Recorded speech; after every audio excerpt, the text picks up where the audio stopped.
Group, the biggest ship with the bin Ladens. Then, of course, there's the Carlyle Group, the biggest defense contractor on the planet. And guess who the majority owners are? The Bush family and the bin Ladens. They could profit in the hundreds of billions off of this new war. Now you begin to understand what's fueling these criminal activities. Money and power. Dozens of respected publications have asked a simple question. What brought those buildings down? Especially Building 7 that wasn't even hit by an aircraft. Lou Caccioli, a 51-year-old firefighter in New York who was trapped inside the building, reported that multiple bombs were going off all around him. There are other eyewitnesses, former military munitions experts and police officers, as well as structural engineers. The oldest firefighting magazine in the country was absolutely outraged, demanding a real investigation. According to their evidence, there's no way that aircraft could have brought down those buildings. And don't forget Building 7. Nothing hit Building 7, but still it collapsed in a symmetrical fashion. The September 12, 2001 San Francisco Chronicle reported that Mayor Willie Brown was warned by the federal government not to fly on September 11th. He was warned the evening before. Now, of course, under pressure from the White House, Willie Brown refuses to say exactly what federal agency warned him, just that he was warned not to fly on September 11th. I wish the rest of the American people would have gotten that warning. But of course, if the American people would have been warned, then the government terrorist attack wouldn't have had its desired effect, to have the people begging for a nightmare global police state. On September 3rd, Salman Rushdie, author of the Satanic Verses, got a warning from the U.S. authorities not to fly. They went so far as to ban him publicly from flying, and the FAA admits they did it on the record. More chilling evidence of the U.S. government's prior knowledge. But you're saying, hey, wait a minute, what was that whole war about? We went in there and took out the Taliban. No, they escorted a couple hundred goat herders to torture them publicly at Camp X-Ray in Guantanamo Bay. The real leadership... Francisco Chronicle reported... Vamos a una pausa ahí, por favor. Ahí habla, aunque lo habla rápido, dice que la empresa que se beneficiaba con estos atentados fue la empresa de seguridad. ¿De quién era esa empresa? Era de Bin Laden con George Bush. Entonces subieron sus acciones de forma tremenda. Porque descubrieron, después del atentado, que había nexo entre Bin Laden y George Bush. También habla ahí de que el edificio 7, ¿sabe usted quién es el edificio 7? Fue un rascacielos que estaba al lado de las torres que se derrumbó en 7 segundos. ¿Cómo es posible si los aviones no le pegaron al edificio 7? Había un pequeño incendio. Un edificio más grande que la Torre Entel, con vigas de acero recubiertas en cemento, se derrumbó. ¿Cómo es posible? Porque dicen los documentales que ahí estaba el comando del FBI para ir a poner los explosivos en las dos torres. Y entonces, para que no quede evidencia, la echaron abajo. Vamos a continuar, por favor. Was warned by the federal government and paid in gold bars in Pakistan by the U.S. federal government. Here's George Bush at the United Nations telling the people not to tolerate anyone that investigates these facts. Let us never tolerate outrageous conspiracy theories concerning the attacks of September the 11th. Malicious lies that attempt to shift the blame away from the terrorists themselves, away from the guilty. I guess it's un-American to investigate the facts. Let's just call it a conspiracy theory, especially those FBI agents that have gone public about George Bush telling him not to stop Al-Qaeda. Conspiracy theories, conspiracy theories. Conspiracy theories.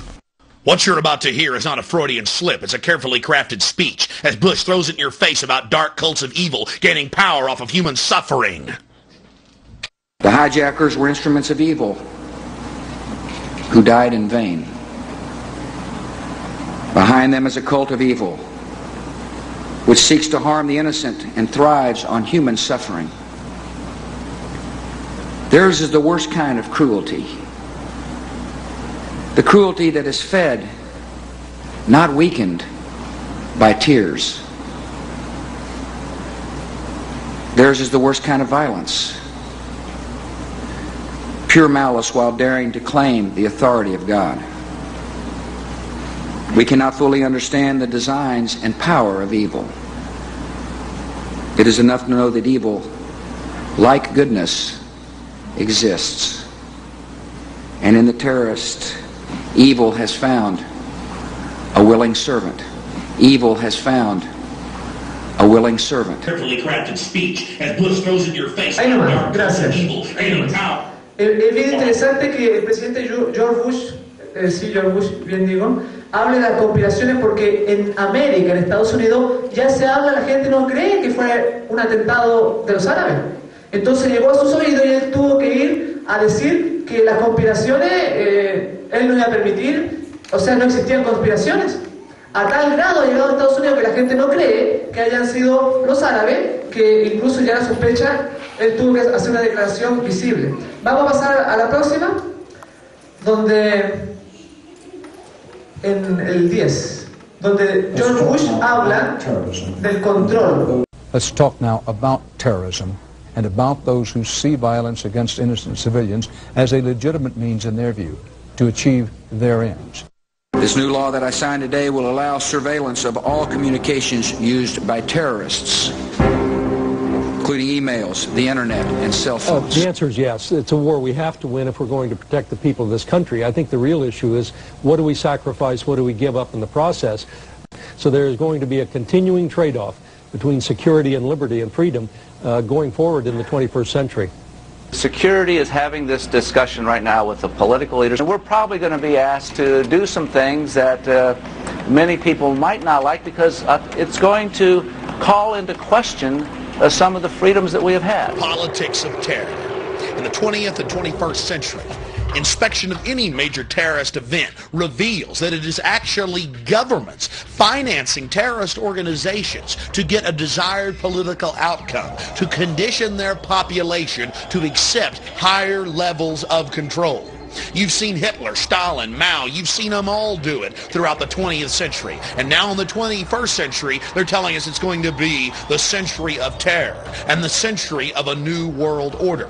Look at the U.S. government. They tell us to give up our rights while our borders stay wide open, while tens of millions of people pour across our borders, come in through our ports, and land on airplanes. They have the... Hasta ahí nomás, gracias. Ahí decía que a los terroristas, considerados por ellos terroristas, se les va a interceptar los emails, las grabaciones de su teléfono móvil, todo lo que hagan por internet, todo eso va a estar estrictamente controlados. Eso a los que ellos consideren terroristas. Si nosotros nos salimos del margen que ellos establecen y queremos guardar el sábado, y ellos dicen, no, ahora la ley es el domingo, vamos a ser considerados en contra del Estado. Y todo va a ser controlado en nuestra vida. O sea, vienen tiempos difíciles en que nuestra fe debe ser fortalecida ahora. Más que nunca debemos mirar a Jesús. Más que nunca debemos aprovechar el tiempo que Dios nos da para acercarnos a Él. No desperdiciarlo, sino que preocuparnos de leer la Biblia, preocuparnos de orar, preocuparnos de nuestro semejante que está muriendo, porque tiempos mejores nos van a venir. Por eso el Señor Jesús dijo, de cierto os digo, todo esto antes de que ocurra, antes de que acontezca. Y el Señor dijo en Mateo 24, porque esto es principio de dolores. Principio. Así que, si nuestra fe está vacilante hoy en día, ¿qué nos hace pensar que cuando venga un decreto dominical, vamos a estar firmes? Porque nos vamos a ir del lado más fácil. Nos vamos a ir del lado del estómago si no hemos aprendido a controlar la temperancia también. Porque cuando se demora la esposa en el arroz o en los porotos, ya nuestro genio cambia. Nos enojamos. Ya no es lo mismo. Porque para que veamos la dependencia que nosotros tenemos de la comida, sobre todo de los niños. Porque nuestra preocupación es dar alimento a nuestros hijos. Pero cuando llegue el momento que no se pueda comprar ni vender, bueno, para que coman, yo guardo el domingo. Muchos van a decir así. O sea, va a ser fácil ponernos del lado del enemigo si nosotros ahora no somos fieles al Señor. Y por eso estamos mostrando todo esto, para que usted no dude de que la cosa es en serio. Hay mucha evidencia, aparte ya de las profecías que uno conoce, Daniel y todo eso, hay mucha evidencia de que nos habla, nos grita a voz en cuello que esto ya se acaba.